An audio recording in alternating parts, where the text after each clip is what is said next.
편지에는요, 톤이 있습니다. 다시 말하면 이 뉘앙스죠. 그래서 어떤 톤과 어떤 뉘앙스로 말하느냐에 따라서 그 내용과 의미가 완전히 달라지잖아요. 심지어 같은 내용, 같은 톤으로 이야기를 하는데 누가 누구에게 말을 하느냐에 따라서 무게감과 의미가 확 달라집니다. 예를 들면 이런 거죠. We need to talk. 우리 이야기 좀 해. 이 말이죠. 이게 평범한 말이에요. 그런데 이 말을 아내가 남편들에게 하면 남편들은 뭐 하죠? 긴장을 하기 시작합니다. 내가 또 뭐 잘못했지? 아무것도 잘못한 거 없는데 자동적으로 내가 뭐 잘못했지? 이런 생각이 들어요. 그런데 반대로 남편이 아내에게 그런 말을 하면 아내들은 뭐 하죠? 짜증이 납니다. 이 인간이 또 무슨 잘못을 저질렀나? 이런 생각을 하는 거예요. 이렇게 달라요. 톤과 뉘앙스와 누가 누구에게 따라서 완전히 달라지는 거죠. 신약 성경에는 총 21개의 편지가 있습니다. 그 중에 바울이 쓴 편지가 한 13개 정도라고 보고 있어요. 자, 바울이 보낸 편지들도 받는 사람에 따라서 그 뉘앙스가 다 틀려집니다. 톤이 달라요. 예를 들면 갈라디아서와 고린도전서는 훈계와 책망을 굉장히 강하게 담고 있습니다. 그런데 반면에 에베소서, 지금 우리가 하고 있는 이 에베소서는요, 상대적으로 격려와 칭찬이 강한 이 서신이 바로 이 에베소서입니다. 15절과 16절에 보면 에베소서를 향해, 에베소 교인들을 향한 바울의 말의 톤이 나와요. 한번 볼까요? 같이 읽겠습니다. 시작. 이로 말미암아 주 예수 안에서 너희 믿음과 모든 성도를 향한 사랑을 나도 듣고 내가 기도할 때 기억하며 너희로 말미암아 감사하기를 그치지 아니하고. 에베소 교인들은요, 기본적으로 신앙생활을 잘했습니다. 그러니까 바울이 뭐라고 이야기해요?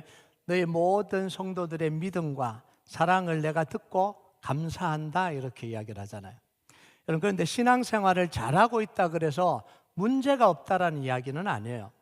여러분 잘 알다시피 오히려 신앙이 자라갈수록 시험과 공격이 더 선명해지잖아요. 그러니까 사도 바울도 에베소 교인들을 떠나면서 뭐라고 이야기해요? 잘하고 있는데도 불구하고 내가 떠나면 이리가 들어오고, 이 말씀을 왜곡시키는 사람들이 들어오고, 교회 안에서도 너희들 중에서도 자기 의견을 위해서 사람들을 막 규합해서 그런 방향으로 끌어가려고 하는 사람들이 생겨날 거다, 이렇게 이야기를 하잖아요. 그래서 바울은요, 에베소 성도들이 현재 믿음의 자리, 잘하고 있는 그 자리에서 더 견고하게 설 수 있도록, 더 믿음 생활 잘하도록 격려하기 위해서, 또 힘을 주기 위해서 이 에베소서를 썼다라는 이야기입니다. 여러분, 오늘 본문에는요, 에베소 교인들을 위한 바울의 기도예요. 이 부분은 바울이 에베소 교인들을 위해서 마음을 다해서 기도하고 있는 부분이에요. 이 기도는 전체를 아우르는 큰 기도가 하나 있고요, 그 안에 3가지 내용이 들어가 있습니다. 다시 이야기하겠습니다. 큰 기도가 하나가 있고 그 안에 3가지 구체적인 기도의 내용이 들어가 있습니다. 먼저 바울이 드리는 이 전체적인 간구가 뭔지를 한번 볼까요? 17절 같이 읽겠습니다. 17절 같이 읽겠습니다. 시작. 우리 주 예수 그리스도의 하나님 영광의 아버지께서 지혜와 계시의 영을 너에게 주사 하나님을 알게 하시고, 여기서 지혜와 계시의 영은 성령님을 가리킵니다. 바울은 성령님을 주셔서 하나님을 알게 해달라, 이렇게 기도를 하는 거예요. 자, 그런데 우리가 알다시피, 우리가 앞에서 봤듯이 에베소 성도들은 이미 성령을 받은 사람들이에요. 자, 13절을 볼까요? 같이 읽겠습니다. 시작. 그 안에서 너희도 진리의 말씀 곧 너희의 구원의 복음을 듣고 그 안에서 또한 믿어 약속의 성령으로 인치심을 받았으니. 이미 성령님이 에베소 교인들 속에 있다라는 거예요. 그럼 이 바울의 기도는, 지혜와 계시의 영을 달라고 하는 기도는 성령님을 또 달라는 간구는 아닐 거 아니에요. 이미 성령님이 계시니까. 우리가 여기서요, 성령을 표현하는 단어에 주목을 해야 돼요. 성령을 뭐라고 표현해요? 지혜와 계시의 영, 이렇게 표현을 합니다. 그럼 예수님은 제자들에게 떠나면서 뭐라고 이야기해요? 보혜사 성령님이 오시면 너희에게 모든 걸 가르치고, 이게 뭐예요? 계시를 해주신다는 거예요. 그리고 내가 말한 모든 것을 너희에게 생각나게 해줄 거다. 이게 뭐예요? 지혜를 주신다라는 이야기입니다. 그래서 지혜와 계시의 영이죠. 바울의 기도는요, 에베소 성도들 안에 이미 내주하고 계시는 성령님, 이 성령님이 지혜와 계시를 통해서 하나님을 더 알 수 있도록 해주시기를 간구를 하는 거예요. 없는 성령님을 달라고 한 게 아니라 이미 계신 성령님이 지혜와 계시를 부어주셔서 하나님을 더 잘 알 수 있도록 해달라는 거예요. 자, 그런데 이 하나님을 아는 건 막연하게 하나님을 아는 게 아니라는 거예요. 그냥 복 주시는 하나님, 잘해주시는 하나님, 문제를 해결해주고 기도하면 다 들어주시는 하나님, 이런 하나님을 알라고 하는 게 아닙니다. 어떤 하나님을 아냐면 선택과 예정과 구속을 통해서 지금도 일하고 계시는 하나님을 알게 해달라는 거예요. 우리는요, 날마다 이런 하나님을 알아가야 됩니다. 그냥 구원받고 난 뒤에 하나님 우리를 구원해 주시고 예수님을 보내주신 하나님, 이게 아니라 이미 작정하시고 예정하시고 구속하셔서 지금도 우리 속에서 일을 이루어가고 계시는 하나님, 그 하나님을 알아야 되는 거예요. 그래서 이게 뭐냐면 우리가 하나님과 교제한다라고 하는 내용입니다.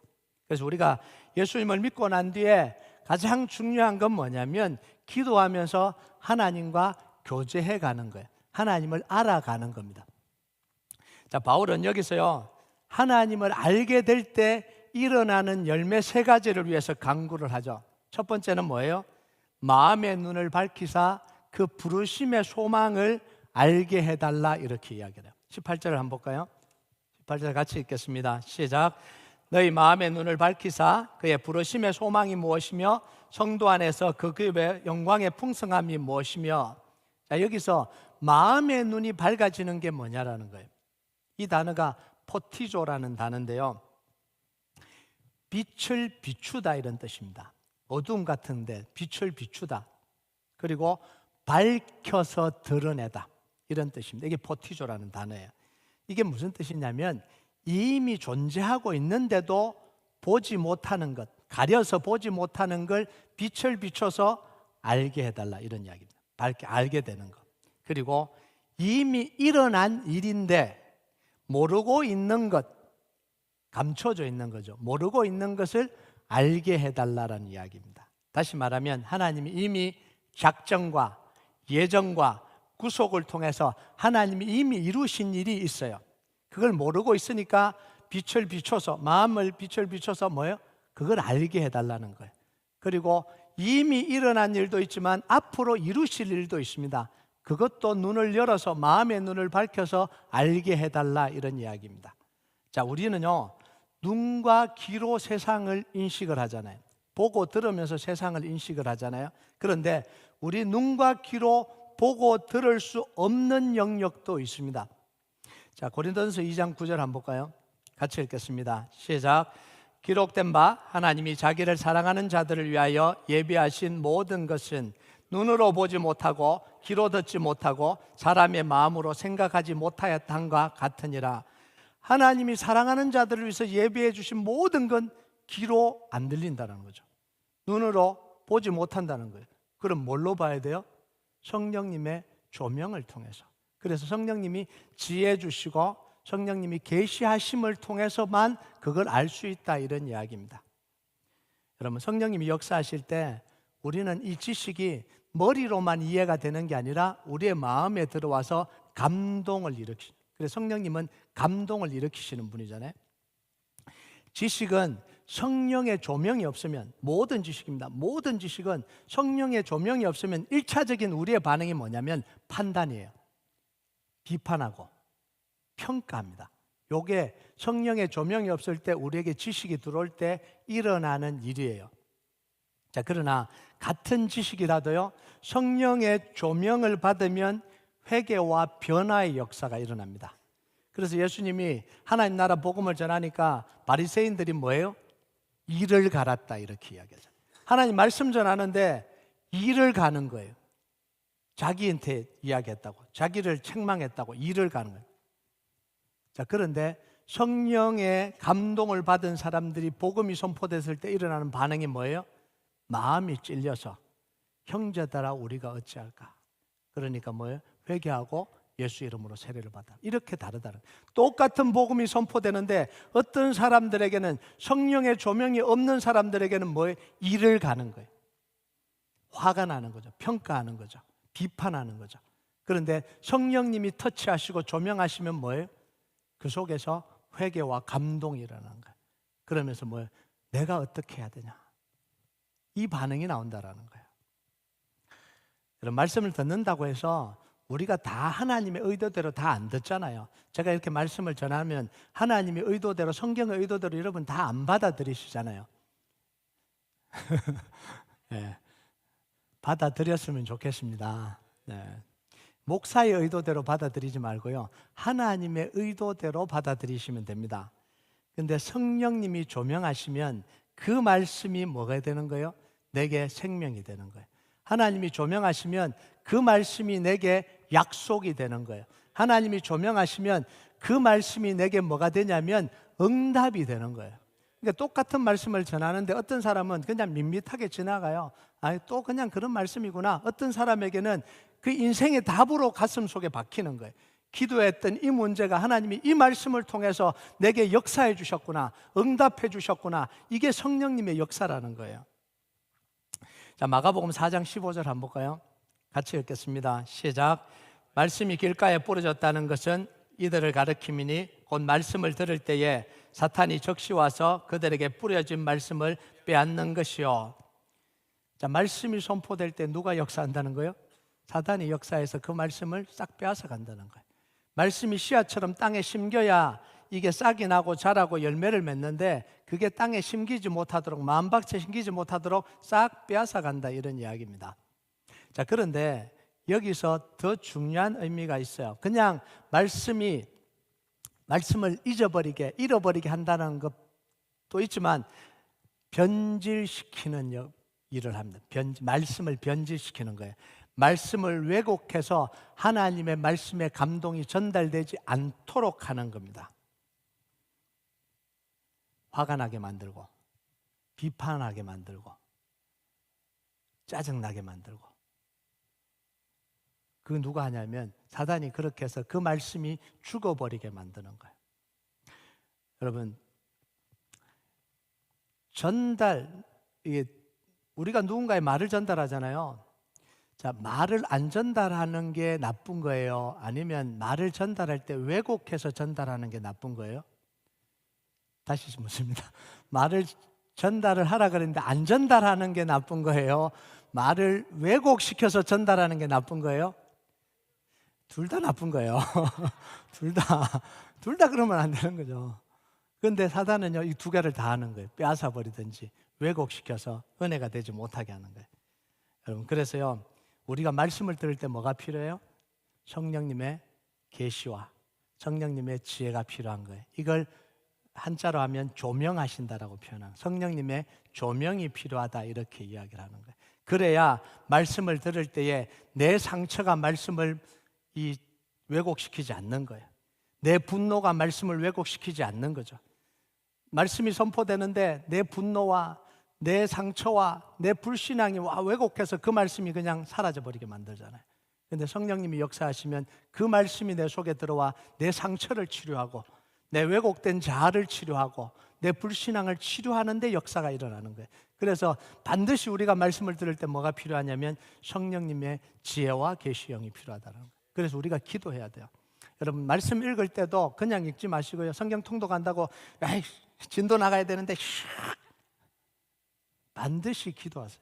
하나님, 이 말씀을 통해서 내게 조명해 주시고 하나님의 뜻을 알게 해주세요. 저는 설교 준비할 때마다 기도합니다. 똑같은 읽으면 똑같죠? 아니에요. 기도해. 하나님, 이 말씀을 통해서 제게 조명해 주십시오. 말씀을 깨닫게 해 주십시오. 1시간 전에 했는데 1시간 후에 또 성경 보면서 또 기도합니다. 하나님, 제가 이번에 읽을 때 하나님이 말씀을 조명해 주십시오. 깨닫게 해 주십시오. 그래야 하나님의 역사가 일어나는 거예요. 여러분, 이런 마음의 눈이 열리면 부르심의 소망이 보입니다. 자, 하나님이 어디로부터 불렀는지 먼저 좀 확인해 봅시다. 이 부르심의 소망이 뭔지를 설명을 해야 되는데, 하나님이 어디로부터 우리를 불렀어요? 자, 골로새 1장 13절 14절까지 한번 볼까요? 같이 읽겠습니다. 시작. 그가 우리를 흑암의 권세에서 건져내사 그의 사랑의 아들을 나라로 옮기셨으니 그 아들 안에서 우리가 속량 곧 제사함을 얻었도다. 이 흑암이라는 건 뭐냐면 하나님을 알지 못하는 어두운 상태, 이게 흑암입니다. 그리고 사단의 지배 아래에 있는 상태, 이걸 흑암이라고 이야기를 해요. 그래서 하나님을 알지 못하기 때문에 이 상태는 죽음의 상태입니다. 사탄의 종로를 타고 있기 때문에 노예된 상태입니다. 이게 흑암의 권세예요. 여러분, 그런데 이 흑암의 권세에서 우리를 뭘로 불렀다고요? 빛 안으로 불러주신 거예요. 그리고 하나님의 나라로 불러주신 거예요.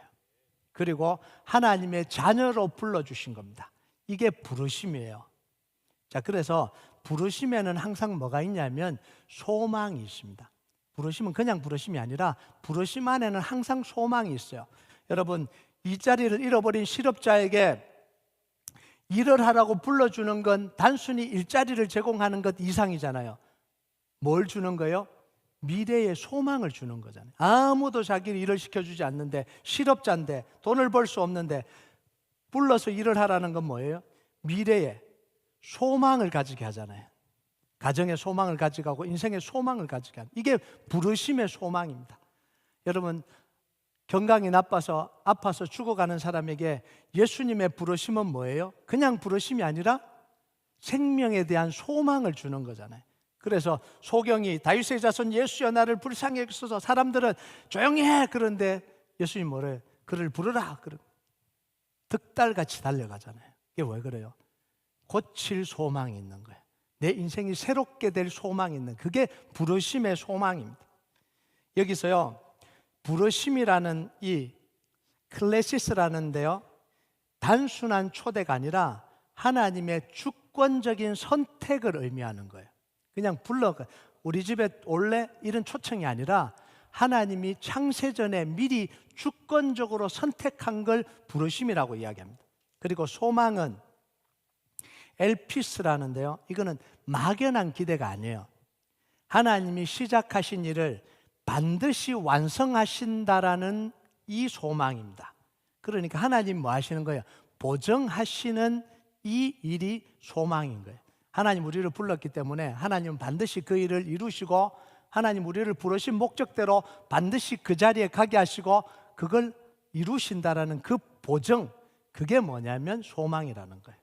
여러분, 다윗은요, 아무도 주목하지 않았습니다.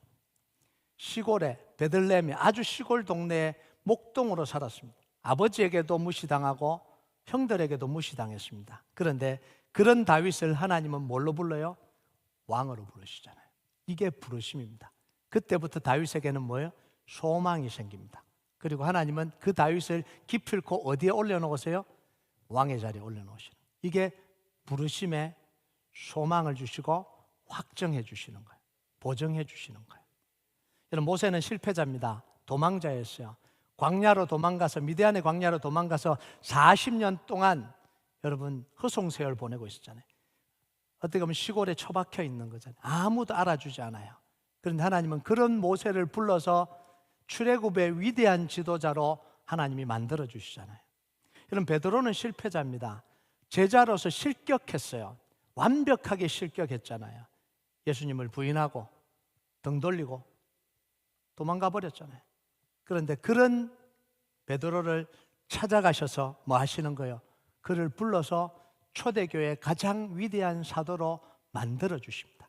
이게 부르심의 소망, 그 확정을 해주시는 역사입니다.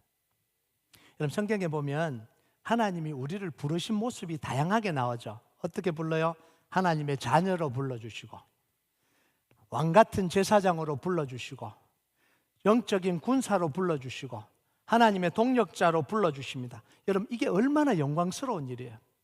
자격 안 되는 우리를 하나님의 자녀로 불러주시고, 왕같은 제사장으로 불러주시고, 동력자로 불러주시고, 영적 군사로 불러주신 이 은혜가, 이 영광이 얼마나 영광스러운 우리의 부르심이에요. 자, 그런데 부르심 자체가 소망이고 은혜예요. 근데 그것보다 더 중요한 게 있어요. 하나님 거기서 멈추지 않고 그 부르신 사람들에게 뭘 주시냐면 직분을 맡겨주십니다. 이게 더 큰 은혜라는 거예요. 불러서 직분을 맡겨주신 은혜가 너무너무 크다라는 거예요. 그래서 사도 바울은요, 그 은혜가 얼마나 큰지를 이렇게 고백을 합니다. 디모데전서 1장 12절에 13절 같이 읽겠습니다. 시작. 나를 능하게 하신 그리스도 예수 우리 주께 내가 감사함은 나를 충성되이 여겨 내게 직분을 맡기심이니 내가 전에는 비방자요 박해자요 폭행자였으나 도리어 긍휼을 입은 것은 내가 믿지 아니할 때에 알지 못하고 행하였음이라. 비방자고 박해자고 하나님을 대적하고 하나님의 교회를 다 무너뜨린 이 악독한, 어떻게 보면 악독한 이 바울이잖아요. 그런데 그런 바울을 불러서 뭐예요? 하나님이 직분을 맡겨주셨다는 거예요. 자격 없는 자기에게 직분을 맡겨주셨다는 거예요. 그러니까 얼마나 감사하냐라는 거예요. 여러분, 그래서 바울에게 직분은 뭐냐면 일이 아니에요. 은혜입니다. 직분은 은혜예요. 아, 또 이런 일을 해야 되는구나. 일이 너무 많다. 일을 또 해야 되나? 이게 아니라 일을 맡겨주신 게 너무너무 큰 은혜입니다. 그러니까 바울이요, 예루살렘으로 가는데 죽음이 예고됐는데도 그곳으로 가잖아요. 배에서 파선당하고 매를 맞고 쫓겨나고 욕을 먹어도 바울은 멈추지 않잖아요. 내가 왜 이런 걸 해갖고 이런 욕을 먹어? 이런 말을 안 하잖아요. 내가 왜 아무도 안 알아주는 걸, 이런 걸 해갖고 나만 힘들지, 나만 괴롭지, 이런 이야기 안 하잖아요. 또 불러주시고 또 일을 주시고 복음을 전하게 해주신 그 은혜가 감사해서 평생을 그렇게 살아가잖아요. 여러분, 저는요, 우리 성도들을 보면 참 감사해요. 늘 우리 성도들이 감사함으로 섬기거든요. 일을 일이라고 생각하지 않고 감사함으로 나와서 교회 일을 하고 하나님을 섬기는 그 모습이 너무너무 감사합니다. 제가 목회자로, 여러분의 목회자로 있는 게 너무 프라우드합니다. 프라우드. 너무 감사해요. 여러분, 이 마이크 소리가 좀 달라지지 않았어요? 울리는 게 좀 줄어들었죠? 저쪽에 보면 뭐가 달라졌죠? 인테리어가 들어왔어요. 그죠? 방음벽. 어저께 아침부터 저녁까지 나와서 감사함으로 일한 분들 때문에 그래요. 마다하지 않고 필요하다면 언제든지 나와서 설치하고 기쁨으로 그 일을 감당하는 그 모습이 얼마나 감사해요. 물론 우리 모든 성도들이 다 그렇게 감사하게 섬기진 않을 수도 있어요. 예, 그잖아요. 근데 제 눈에는 그런 사람들이 안 보여요. 다 감사하게 섬기는 사람들만 보이는. 그게 얼마나 감사해요.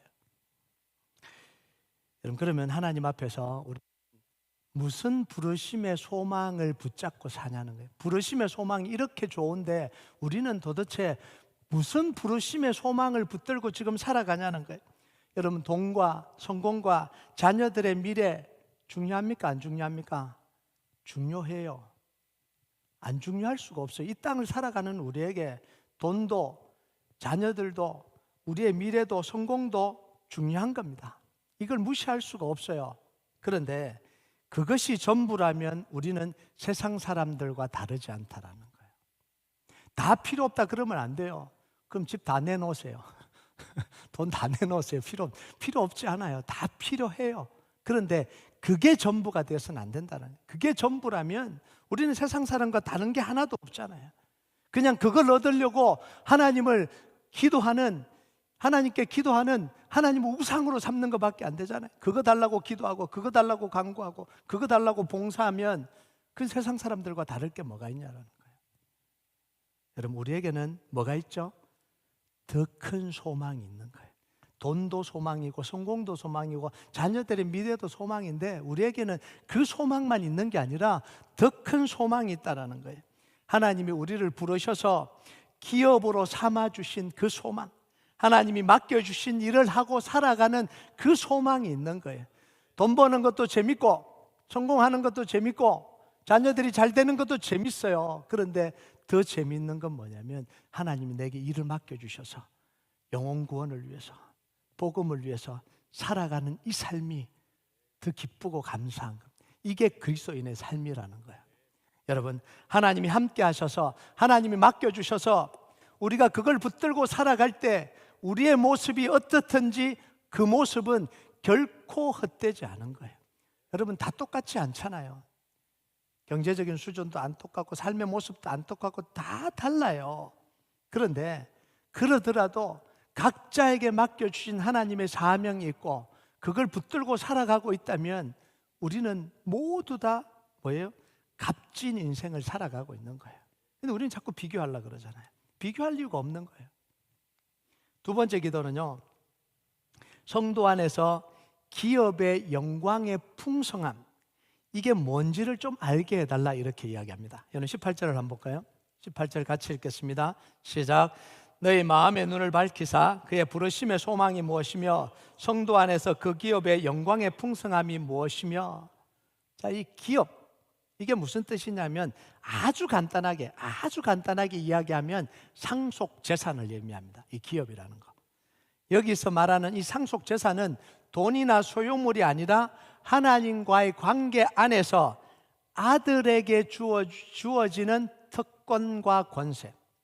그냥 돈 이게 아니라 하나님과의 관계가 맺어진 아들에게 주어지는 특권과 권세를 기업이라고 이야기를 해요. 자, 이 기업을 받는 것, 상속 재산이라고 이야기하니까, 특권이라고 이야기하니까, 권세라고 이야기하니까 우리는 뭐부터 생각하냐면 자동적으로 받는 것부터 생각을 합니다. 받아야지. 아, 그게 있으면 내가 받아야지. 근데 받는 것보다 더 중요한 게 있습니다. 그게 뭐냐면 우리가 하나님의 기업이라는 거예요. 받는 게 기업도 있지만 우리 자체가 하나님의 기업입니다. 여러분 고린도전서 6장 19절에 20절 한번 볼까요? 같이 읽겠습니다. 시작. 너희 몸은 너희가 하나님께로부터 받은 바 너희 가운데 계신 성령의 전인 줄을 알지 못하느냐. 너희는 너희 자신의 것이 아니라 값으로 산 것이 되었으니 그런즉 너희 몸으로 하나님께 영광을 돌리라. 우리의 몸은 우리의 것이 아니라 하나님이 값으로 사신 뭐예요? 하나님의 기업이라는 거예요. 자, 그러면 우리는 뭘로 살아가야 돼요? 하나님의 기업으로 살아가야 되는, 이게 중요한 거죠. 기업이 뭐야? 찾아서 막 내가 그거 받아야지. 이거보다 더 중요한 게 뭐냐면 내가 하나님의 기업으로 사는 겁니다. 우리가 하나님의 기업으로 살아갈 때 하나님은 하나님이 예비하신 모든 것들을 우리에게 다 부어주시는 거예요. 여러분, 아들이 아들로 살아가면 아버지 것은 다 누구 거냐? 아들 거잖아요. 아들로 살아가기만 하면 아버지의 것은 다 아들 것, 다 상속재산은 다 누구에게 상속이 돼요? 아들에게 상속이 됩니다. 근데 이걸 몰랐던 두 사람이 있어요. 그 사람이 누구냐면 누가복음 15장에 나오는 탕자 비유에 나오는 큰아들. 큰아들은 이걸 몰라요. 그러니까 아버지한테 뭐라고 이야기해요? 아버지가 나한테 뭐 한 게 있냐는 거예요. 살찐 돼지 잡아주고 그러는데 나는 이렇게 수고했는데 나한테 뭐 줬냐? 이렇게 이야기를 하잖아요. 그때 아버지가 뭐라고 이야기해요? 내가 가진 게 다 네 건데 왜 그거를 없다고 그러냐? 네가 아들로 살아가는 것 자체가 그 다 네 거다. 내가 가진 거 다 네 거고 내가 되면 상속을 다 해줄 건데 왜 네게 없다 그러냐? 이렇게 이야기를 해요. 탕자도 그걸 몰라요. 그러니까 뭐예요? 내 목 달라는 거예요. 다 자기 건데 내 것 챙겨 달라는 거예요. 그래서 유산 달라고 한 거잖아요. 여러분, 그런데 그 결과가 어떻게 돼요? 비참해지잖아요. 그 받은 것 다 잃어버리고 돼지 쥐염 열매 먹는 인생으로 전락해버리잖아요. 여러분, 우리가 이 땅에 있는 걸 탐을 내고 사는 삶이 뭐냐면 탕자의 인생을 살아가는 거예요. 하나님의 것이 다 우리의 것인데 하나님 이거 왜 안 주세요? 하나님, 하나님의 자녀이면 왜 물질적으로 축복해 줬는데 안 축복해 주세요? 불평하잖아요. 왜 성공해야 되는데 이렇게 성공을 못하게 만드냐고. 왜 나에게 뭘 해주지 않냐고. 하나님은 왜 나한테만 이렇게 박하시냐고. 이렇게 불평하잖아요. 여러분, 내가 하나님으로부터 뭔가 받아내는 게 축복이 아니라 뭐가 축복이라고요? 하나님의 자녀인 것 자체가 축복입니다. 여러분 믿으십니까? 하나님의 자녀로 살아가는 것 자체가 축복이에요. 여러분, 광야에서 이스라엘 백성들이 뭐라고 이야기해요? 왜 이게 없냐? 왜 저게 없냐? 늘 불평하고 살아가잖아요. 자, 그런데 하나님은 다 주셨잖아요. 구름 기둥, 불 기둥, 만나 한 번도 떠나지 않고 이스라엘 백성들과 늘 함께 하시. 그런데 늘 이스라엘 백성들은 뭐예요? 없다는 거예요. 없다, 달라 이렇게 이야기를 해요. 몰라서 그런 거예요. 여러분, 이스라엘 백성들의 하나님의 부르심을 받고 하나님의 기업으로 살아가면 이 땅을 살아갈 때 필요한 모든 건 하나님이 다 공급해 주십니다. 이스라엘 백성들은요, 하나님의 부르심을 받고 구름 기둥을 따라 광야를 지나갈 때 모든 게 채워졌어요? 안 채워졌어요? 다 채워졌잖아요. 하나님 다 채워주셨잖아요. 자, 신명기 8장 3절에서 4절까지 한번 볼까요? 같이 읽겠습니다. 시작. 너를 낮추시며 너를 줄이게 하시며 또 너도 알지 못하며 내 조상들도 알지 못하는 만나를 내게 먹이신 것은 사람이 떡으로만 사는 것이 아니요 여호와의 입에서 나오는 모든 말씀으로 사는 줄을 내가 알게 하려 하심이니라. 이 40년 동안에 내 의복이 헤어지지 아니하였고 내 발이 부러뜨지 아니하였나니. 40년 동안 의복도 헤어지지 않고 발도 안 부러뜨렸다는 거예요. 여러분, 광야에서 40년 동안 굶어 죽은 사람 단 한 사람 있나요? 단 한 사람도 없어요. 광야에서 그 추운데 밤이 되면 그 추워지는 데서 얼어 죽은 사람 한 사람 있나요? 한 사람도 없습니다. 그 광야에 길이 없는 곳에서 길을 잃어서 죽은 사람 있나요? 단 한 사람도 없어요. 그 광야가 그 험한 광야 태양빛이 내리쬐는 그곳에서 걷다가 탈진해서 죽은 사람 있나요? 단 한 사람도 없잖아요. 하나님이 다 공급해 주셨어요. 그런데 어떤 사람이 죽어요? 불순종해서 죽고 하나님 인도를 따라가지 않아서 죽었지. 하나님을 배반하고 하나님을 대적해서 죽었지. 하나님이 공급해 주지 않아서 죽은 사람 단 하나도 없어요. 여러분, 우리가요, 이 땅을 살아가면서 이 땅의 기업도 중요합니다. 이 땅의 기업이 필요 없는 거 아니에요. 여러분, 이 땅에 노력해서 성공하고 자아 성취하고 뭔가를 이룬 사람들을 우리는 존경해야 됩니다. 그 노력이 얼마나 대단한 거예요. 그걸 무시하면 안 됩니다. 종종 크리스찬들은 그런 생각을 해요. 그거 다 필요 없어. 하나님 나라가 중요하지. 세상에 있는 거 다 필요 없어. 아까도 이야기했는데 다 필요 없으면 왜 직장 열심히 다니고 왜 집 사고 차 타고 다니고 그래요. 여러분, 우리 그리스도인들은요, 뭐냐면 인정을 해야 돼요. 그 노력은 인정을 해야 돼요. 그게 맞는 거예요.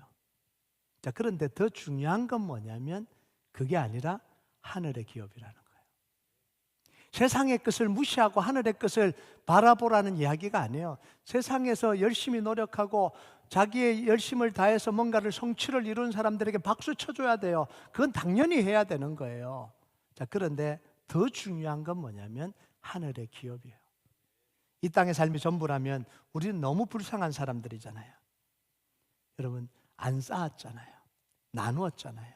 그게 전부가 아니라고 해서 내 것만 다 챙기고 내 것만 다 하고 나만 하고 이렇게 안 살아왔잖아요. 나누고 섬기고 살아왔잖아요. 그런데 이 땅이 전부라고 하면 얼마나 억울해요. 우리는 하나님의 말씀을 따라서 하늘의 기업이 있다고 믿고 나누고 심고 하나님을 섬기고 살아가는데 이 땅이 전부라면 얼마나 불쌍한 사람들이에요. 여러분, 이 땅을 살아가면서 우리는 하늘의 상급을 쌓고 사는 사람들입니다. 우리의 기업의 풍성함은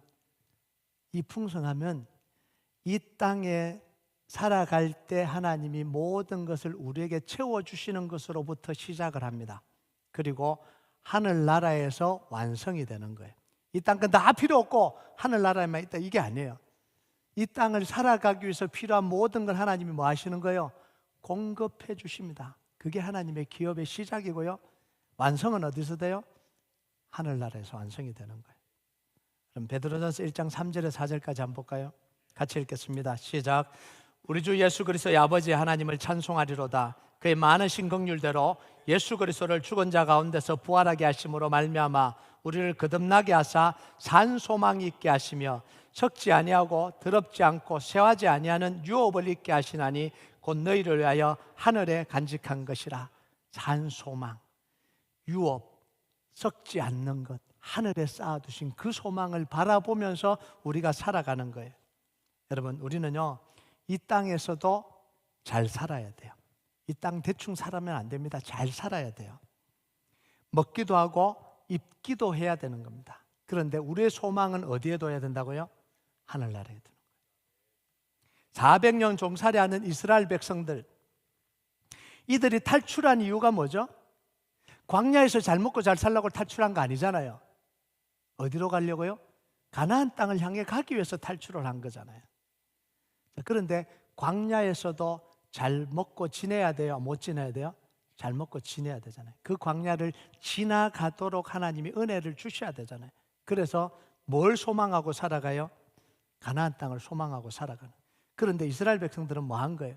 탈출해서 가나안 땅을 소망하는 게 아니라 광야에서 잘 먹고 잘 살라고 한 거예요. 광야에서. 여러분, 광야에서는 잘 먹고 잘 살 수가 없잖아요. 근데 광야에서 뭐라고 이야기해요? 왜 고기 안 주냐는 거예요. 왜 파 없냐는 거예요. 왜 부추 없냐는 거예요. 이게 말이 되는 이야기예요? 그거는 가나안 땅에 가야 있는데 광야에서 그걸 달라고 그런 거예요. 여러분, 우리가 이 땅을 살아가면서 하늘에서 누릴 영광을 이 땅에서 다 누리게 해달라는 거예요. 그러니까 잘못돼 가는 거예요. 그래서 이스라엘 백성들이 뭐예요? 소망을 가나안 땅에 두지 않으니까 광야를 지나가다가 다 죽어버린 거예요. 여러분, 우리가 이 땅을 살아가면 잘 살아야 돼요. 그런데 소망을 하늘나라에 두지 않으면요, 소망을 이 땅에 둬버리면 우리는 이 땅에서 다 망해버리는 인생이 되는 거예요. 그래서 소망을 어디에 두느냐가 우리에게 너무너무 중요한 거예요. 세 번째 기도가 뭐예요? 믿는 우리에게 베푸신 지극히 큰 능력이 무엇인지를 알게 해달라, 이렇게 이야기해요. 19절을 한번 볼까요? 같이 읽겠습니다. 시작. 그의 힘의 위력으로 역사하심을 따라 믿는 우리에게 베푸신 능력의 지극히 크심이 어떠한 것을 너희로 알게 하시기를 구하노라. 자, 그 힘의 위력으로, 하나님의 능력이죠. 이 위력의 내용은 20절부터 구체적으로 나와요. 간단하게 이야기하면 예수님을 죽음에서 살리시고 부활하시게 하시는 능력입니다. 자, 이것의 구체적인 능력, 구체적인 내용은 다음 주에 할 겁니다. 따로 다음 주에 할 거예요. 오늘 우리가 보고 싶은 게 있습니다. 그게 뭐냐면 그 하나님의 능력이 우리에게도 역사하신다는 거예요. 죽은 자를 살리고 죽음에서 부활하게 하신 능력이 우리 삶 속에서도 역사한다라는 거예요. 이걸 에베소 교인들이, 에베소 성도들이 알았으면 좋겠다라고 하는 기도를 지금 하고 있는 거예요. 우리에게 그러면 죽어 있는 문제가 있잖아요. 막혀 있는 문제가 있잖아요. 눌려 있는 문제가 있잖아요. 그러면 하나님이 역사하실 때 그 문제도 뭐예요? 생명을 얻고 부활하는 역사가 일어난다라는 겁니다. 우리에게 장애물, 우리에게 어려움, 우리에게 고통, 그 모든 문제들도 뭐예요? 하나님이 역사하시면 그 모든 것에 생명이 부여되고 부활의 역사가 일어난다라는 걸 좀 알았으면 좋겠다, 이렇게 기도를 한 거예요. 여러분, 이 하나님의 능력은 지금도 우리 가운데 역사하시잖아요. 이건 이론과 지식으로는 알 수가 없습니다. 우리 삶에서 실제적으로 경험해 봐야 알아요. 하나님이 예수님을 십자가에서 죽게 하시고, 예수님을 무덤에서 일으키시고 부활하게 하셔서 성천하게 하시며 모든 무릎을 예수 이름에 꿇게 하셨다. 그래서 모든 문제의 주인은 예수님이다. 예수님의 이름이 선포될 때에 모든 문제가 해결된다. 우리가 예수 이름으로 기도해야 된다. 이건 지식으로 아는 거고요. 이걸 아무리 외쳐도 이 기도를 통해서 나의 어려움, 나의 고통, 나의 장애물이 하나님의 능력으로 해결되는 걸 경험하지 못했으면 아는 거예요, 모르는 거예요? 모르는 거예요. 그래서 사도 바울은 뭐냐면 그걸 좀 알았으면 좋겠다는 거예요. 왜냐하면 사도 바울은 그걸 계속해서 경험하고 살았거든요. 사도 바울은 수도 없이 경험했습니다. 1차 전도여행을 갔을 때 구브로섬에서 복음을 전하는데 말술사 엘루마가 방해를 합니다. 그때 하나님, 이거 바울이 예수 이름으로 책망하라니까 그 말술사 엘루마가 눈이 멀어버리잖아요. 그걸 통해서 그 구브로에 있는 그 사람들이 하나님을 믿는 역사가 일어나잖아요. 루스드라에서 걷지 못하는 이 사람을 만났습니다. 예수 이름으로 명령하니까 그 자리에서 일어나 걷는 역사가 일어나잖아요. 점치는 귀신을 빌립보에서 만났습니다. 예수 이름으로 나가라고 하니까 그 귀신이 그 여인에게서 떠나가잖아요.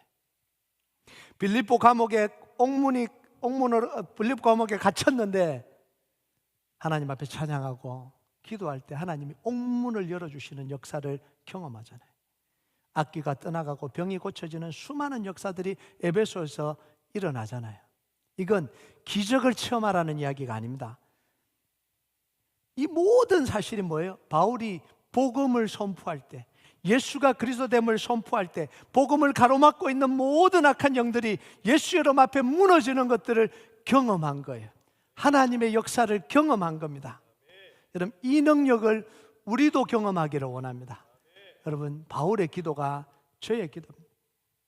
하나님이 부르심의 소망을 알게 하시고, 기업이 뭔지를 여러분들이 좀 깨닫고 알고, 그리고 이 능력을 체험하는 게 이게 진짜 신앙생활인 거예요. 여러분, 하나님 이걸 우리 교회 속에 이루셨잖아요. 지난 과거 속에서 여리고 프로젝트를 통해서, 여호수아 프로젝트를 통해서 하나님이 어떻게 역사하시는지 우리는 다 봐왔잖아요. 돈이 없어도, 상황이 안 돼도, 약속의 말씀 붙들고 오랜 시간 기도하니까 하나님이 하나하나 이루어 가셔서 이 자리까지 오게 하셨다는 걸 우리는 다 봤잖아요. 근데 이거는 간접 경험이고요. 이제 뭘 해야 되는 거예요? 직접 경험을 해야 되는 거예요. 여러분이 하나님의 약속의 말씀을 믿고 자녀들을 위해서 기도하고, 가정의 문제를 위해서 기도하고, 장애물을 위해서 기도하고, 여러분의 아픔과 상처와 고통과 그걸 놓고 예수 이름 부르고 계속해서 기도할 때 변화되지 않을 것 같은 그 모든 일들이 예수 이름으로 역사가 일어나는 걸 이제는 경험해야 되는 거예요. 그걸 경험하기를 원한다, 이렇게 바울이 이야기하고 있는 거예요. 여러분, 바울이 이 기도와 간구를 한 이유가 뭐예요? 에베소 교인들이 믿음으로 승리하기 위해서. 여러분, 부르심의 소망은 우리의 정체성을 말하는 거예요. 우리가 어떤 사람이냐, 이걸 알려주는 거예요. 기업의 풍성한 건 뭐냐면 우리의 삶의 방향을 알려주는 겁니다. 우리가 뭘 위해서 살아가고 뭘 위해서 달려가야 될지를 알려주는 거예요. 능력이 지극히 크다는 건 뭐냐면 우리의 현실의 문제를 복음으로 이기게 하는 겁니다. 그래서 부르심의 소망, 기업의 풍성함, 하나님의 능력의 크심을 우리가 반드시 알아야 되는 거예요. 그래서 신앙은 미래의 소망도 있지만 현재의 문제를 이겨가는 능력이 되기도 합니다. 그래서 신앙은 현재적이기도 하고 미래적이기도 한 거예요. 그래서 신앙은 미래적이기도 하고 현재적이기도 한 거예요. 그래서 우리가 해야 되는 건 뭐예요? 미래의 소망을 가지고 오늘 있는 모든 문제들, 여러분에게 닥친 모든 문제들을, 장애물을 믿음으로 이겨가는 역사가 여러분에게 일어나길 주님의 이름으로 축복합니다. 우리 같이 찬양하도록 하겠습니다. 이 찬양 하나님 앞에 올려드립시다. 성령 하나님이 우리 가운데 임재하여 주시고 우리를 조명하시고 지혜를 주셔서 깨닫게 해주셔서 하늘의 문을 열어주시고 말씀의 문을 열어주시고 깨닫게 해달라고, 우리 교회 가운데 성령 하나님 임재하게 해달라고 우리 함께 찬양하겠습니다. 하늘의 문을 여소서,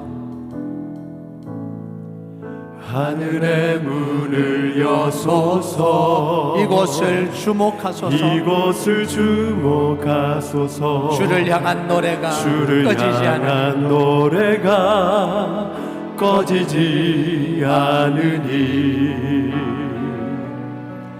하늘을 열고 보소서. 이곳에 임재하소서. 주님을 기다립니다. 이곳에 임재하소서. 주님을 기다립니다. 기도의 향기가 하늘에 닿으니, 향기가 하늘에 닿으니 주여 임재하여 주소서. 이곳에 오소서. 이곳에 앉으소서. 이곳에 오소서. 이곳에 앉으소서. 이곳에서 드리는 예배를 받으소서. 주님의 이름만, 오직 주의 이름만 이곳에 있습니다. 이곳에 오셔서 이곳에 앉으소서. 이곳에서 드리는 예배를 받으소서. 주님 주님의 이름이 주님의 이름만이 오직 주의 이름만 이곳에 있습니다. 우리 다시 한번 고백합니다. 하늘의 문을 여소서 이곳을 주목하소서 하늘의 문을 여소서 이곳을 주목하소서 주님을 향한 찬양과 주를 노래가 향한 꺼지지 않으니 노래가 꺼지지 않으니 하늘을 열고 보소서 성령 하나님 이곳에 임재하소서 이곳에 임재하소서 주님을 기다립니다 기도의 향기가 하늘에 닿으니 주여 임재하여 주소서 성령 하나님 간구합니다